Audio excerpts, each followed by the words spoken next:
Scott Olson's family has been farming in the Missouri River Valley for 3 generations. Last summer, floods washed away his crops and those of nearly 500 other farms along the Nebraska-Iowa border. The floodwaters left behind a sea of sand. This sand is probably 2 to 3 feet right here, but as you can see, there's no moisture in it. There's no way that the plant can survive in that. The sand came from the rising Missouri River. It broke through levees with currents so strong it swept out the riverbeds. Olson says it will take years before his soil is back to normal. I figure on the piece of ground that I've got last year, I lost $500,000 off that piece of land.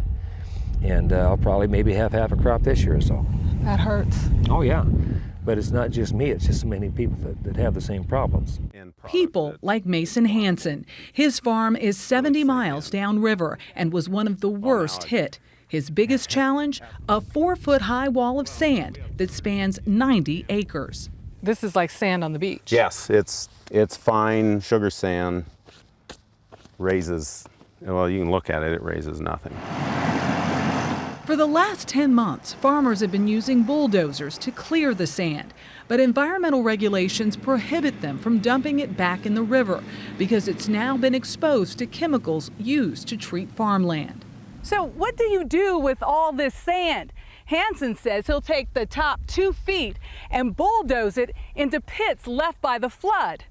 The rest, he says, he'll mix in with the soil underneath and hope he can replant. Olson has spent the last year surveying the devastation from the air, taking pictures to help his neighbors assess the damage. Yeah, it's going to be a tough situation, very tough situation, and we will lose some farmers out of this. Emotion runs deep. Oh yeah, just like the water did, you bet.